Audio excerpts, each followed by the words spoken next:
Good evening.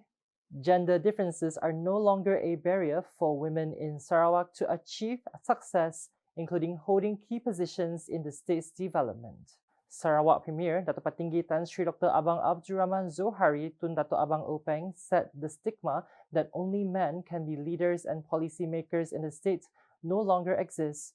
Instead, opportunities are now open to everyone regardless of gender based on individual merit. Dalam susunan Pegawai Perkhidmatan Awam Sarawak, kita telah memberi ruang kepada wanita untuk membuat keputusan di peringkat negeri Sarawak. Kita ada timbalan sekerjaan yang baru, wanita dan juga jawatan yang kanan di Perkhidmatan Awam Sarawak telah diberi ruang kepada wanita. Inilah pertama kalinya SADC mempunyai CEO seorang wanita.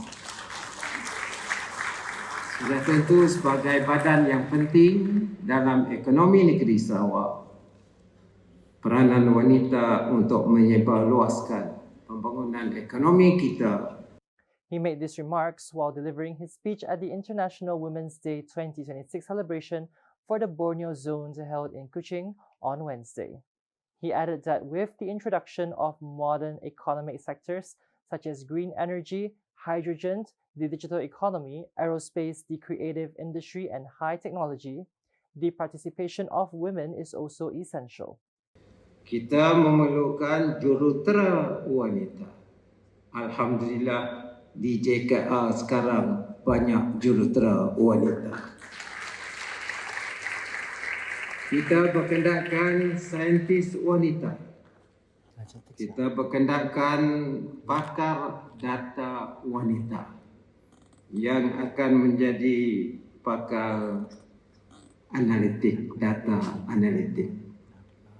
Kita juga memerlukan usahawan teknologi wanita dan pemimpin wanita dalam setiap sektor baharu ini. Tidak ada beza di antara wanita dan lelaki kalau berteraskan pada merit masing-masing. Elaborating further, he stressed that the role of women goes beyond contributing to the state's development. Women also play a vital role as drivers of the family economy, custodians of cultural heritage, and pillars of social stability within their respective communities. Meanwhile, in a separate development, the Sarawak government has taken the position of leaving the matter entirely to the courts to determine issues concerning the ownership, management, and regulation of oil and gas resources in the state. This was emphasized by the Sarawak Premier, Dato' Patinggi Tan Sri Dr. Abang Abdul Rahman Zohari Tun Dato' Abang Openg, who declined to comment further on the matter as it is currently subject to court proceedings. Tunggulah mahkamah. Okey? Tunggu mahkamah. Tunggu mahkamah. He said briefly, repeating the remark to reporters after the opening ceremony of the Asia Pacific Aerospace Conference and Exhibition, APACE 2026, at the Borneo Convention Center, Kuching, BCCK, on Tuesday. He was responding to a request to comment on a statement by the Minister in the Prime Minister's Department, Law and Institutional Reform, Dato' Sri Azalina Othman, who had said that the Malaysia Agreement 1963 MA63 does not contain provisions related to the management, ownership, or regulation of oil and gas. In a written reply in Parliament, Dato' Sri Azalina stressed that the management and regulation of the oil and gas industry are governed by federal laws, in particular the Petroleum Development Act, Act 144. On 12 January, Petroleum Nasional Berhad, Petronas, filed an application at the Federal Court seeking clarification on the applicable regulatory framework governing its operations in Sarawak. Sarawak is in the process of charting the development of a future-ready aviation ecosystem with a strong focus on safety, sustainability, talent development, and governance in line with international standards. Sarawak Minister of Transport, Dato' Sri Lee Kim Shin, said the aviation sector is not merely an economic catalyst, but a fundamental necessity for Sarawak given its vast geographical size and community spread across coastal areas, the interior and highland regions. For Sarawak, Aviation is not a luxury, it is a necessity. Aviation connects rural communities to healthcare and education, supports tourism, trade, and investment, and underpins emergency response and disaster resilience. He said this while delivering his speech at the Asia Pacific Aerospace Conference and Exhibition 2026 held at the Borneo Convention Center, Kuching, BCCK on Tuesday. According to him, prior to the pandemic, airports in Sarawak handled more than 10 million passengers annually, clearly demonstrating the sector's critical role in the daily lives of the people as well as in the state's economic growth. In this regard, he said Sarawak is currently undertaking a feasibility study for the proposed construction of a new Kuching International Airport, which is planned to meet long-term needs over the next 30 to 50 years. He explained that a new airport also has the potential to be developed as an integrated aerotropolis, encompassing aviation-related activities such as maintenance, repair and overhaul (MRO), aerospace component, manufacturing logistics, training, as well as industry support services. Touching on the acquisition of Maswings by the Sarawak government, he said the rebranding of the airline into a state-owned carrier is a strategic move to strengthen air connectivity, particularly for rural routes and underserved regions. The Asia Pacific Aerospace Conference and Exhibition APACE 2026 is seen as a key catalyst in strengthening Sarawak's position as a regional aerospace hub through the involvement of the international industry players, education, and the country's Aerospace Development Agency. Director of Hypercode Enterprises, Rajendra D. Patel, said the growth in regional investment in Sarawak's aviation industry, driven by the leadership of the Sarawak Premier, Dr. Patinggi Tan Sri Dr. Abang Abdul Rahman Zohari, Tun Dato Abang Openg, was a positive signal for the future of the aerospace industry in the state. So my future jobs, what they can do is at least introduce the youngsters into the aviation. It's not just fixing planes, there's a lot of technology involved, a lot of technology going in, a lot of AI is coming in, there's a lot of new virtual things coming in. So I think it's exciting for them to see how that's improving improving the industry, but also it gives them an avenue to say, you don't have to just be doing nuts and bolts fixing, there's a lot of different activities, design and everything. He said when met during the first day of the conference at the Borneo Convention Center, Kuching, BCCK here on Tuesday. He added that the global aviation industry is currently growing rapidly but is facing a shortage of skilled manpower, thus opening up opportunities for local educational institutions to produce more professionals in the field of engineering and aviation technical services. Meanwhile, Professor and Head of the APACE Aquatic Environmental Research Center Research Group at Swinburne University of Technology Sarawak, Professor Dr. Moritz Muller described Sarawak as the center of a new industry boom in Asia driven by the influx of technology and international collaboration. We work with space because we want to monitor the environment in Sarawak. So we build a digital twin for Sarawak on the ecosystems. We look at water quality, we look at land use, we look at carbon cycling and related projects. Water quality, aquaculture, all those are potential partners for us. Meanwhile, the Chief Executive Officer of the National Aerospace Industry Corporation of Malaysia, NICO Technologies, Shamsu Kamar Abu Sama, said APACE could be a strategic platform in developing Sarawak as an aerospace hub for the Borneo and Asia Pacific region. So apart from developing the ecosystem, the talent is one of the key element that Sarawak can become the catalyst in producing high-skilled workforce, not only for Sarawak but also for the region.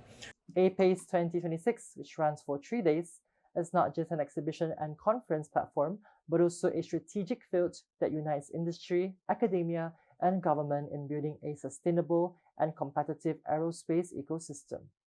The Netherlands has expressed its willingness to share its extensive expertise and experience in water management to assist Sarawak in tackling the increasingly serious flood issue caused by climate change.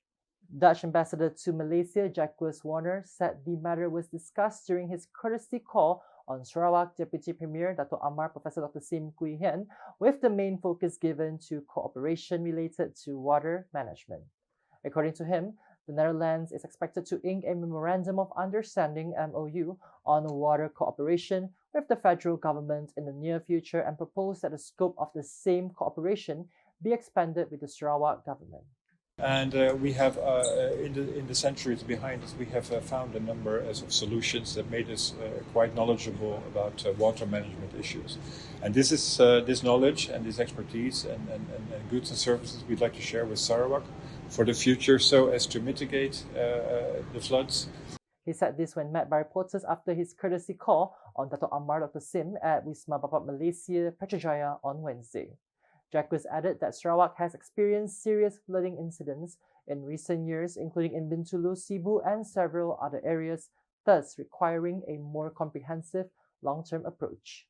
Therefore, he said cooperation and sharing of expertise is important to reduce the risk and impact of floods, as these disasters will always occur and climate change will worsen the situation. The Unit for Other Religions, UNIFOR, has taken proactive measures to strengthen governance and transparency in the implementation of House of Worship projects by establishing a strategic partnership with the Sarawak Public Works Department (JKR) to assess and monitor the cost of quotations for each project application. Sarawak Deputy Premier Dato' Amar Douglas Uga Ambas said the initiative aims to ensure that each project cost submitted is reasonable, affordable, and in line with current market prices. Sebab itu kita sekarang dah dapat bantuan dari Jabatan Kerja Raya. They are giving us quantity surveyor and architect to do the assessment, to verify. Because sekarang JKR ada bill of quantities, harga barang-barang yang kita guna pakai untuk kontrak kita. So they cannot deviate from that figure. He said this when met by the media after the UNIFOR Houses of Worship Fund Assistance Check Presentation 2025 Phase 4 ceremony, which was held here on Tuesday. At the ceremony, a total of 120 million ringgit in aid was channeled to involving 90 million ringgit for the construction of houses of worship for various religions and 30 million ringgit for missionary schools throughout Sarawak. Commenting on the progress of projects last year, the Minister in charge for UNIFOR informed that of the 309 projects approved, 285 projects were still in the implementation phase and had not yet submitted official progress reports. The Sarawak government has taken strategic measures to coordinate public relations functions in all ministries, departments, and state government agencies through the organization of the Public Relations Officer (PRO) Coordination Committee meeting to ensure that the government policies and initiatives can be conveyed consistently and comprehensively. Deputy Sarawak Secretary Operation Dato' Hee Chang-Kee said the meeting aimed to coordinate the roles of each public relations officer in each Sarawak government agency, especially in publicizing new policies and initiatives launched by the Sarawak Premier Dato' Patinggi Tan Sri Dr. Abang Abdurrahman Zohari Tun Dato' Abang Upeng. In this regard, he said the cooperation of all parties to move more proactively in publicizing activities and policies under their respective ministries, departments, and agencies needs to be enhanced so that the publicity reaches all levels of society. He said this while chairing the Pro-Coordination Committee meeting involving 37 stakeholders, including ministries, departments, and agencies of the Sarawak government here on Tuesday. Commenting further, Dato' Hee, who is also the committee chairman, also revealed the proposed terms of reference (TOR) for the Pro-Coordination Committee in each ministry, department, and agency of the Sarawak government, which was approved by the Sarawak Secretary, Dato' Ammar Mohamad Abu Bakar Marzuki, on October 8 last year. He said the TOR aims to strengthen the public relations function in all ministries, departments, and agencies, thus reducing dependence on the Sarawak Public Communication Unit (UCAS) for publicity purposes. In the same development, Dato' Hee stressed that all those involved must have a strategy to increase publicity, whether through collaboration with UCAS or Television Sarawak (TVS), posting on the website, roadshows, and other methods so that the people throughout Sarawak are conscious of the directions of the government. Meanwhile, UCAS Director and Secretary of the Pro-Coordination Committee, Awang Putra Yusri Awang Rizwan explained that 139 new initiatives have been launched by the Sarawak Premier, which require more active publicity from all parties. And that's the English edition with me, Philip Yeoh. More news can be found in our official portal, ucas.sarawak.gov.my, and social media platforms including Facebook and YouTube. We conclude the UCAS Bulletin with highlights from the Asia Pacific Aerospace Conference and Exhibition APACE 2026 at the Borneo Convention Center, Kuching, BCCK on Wednesday. #Saluran Informasi Rakyat. Have a good night.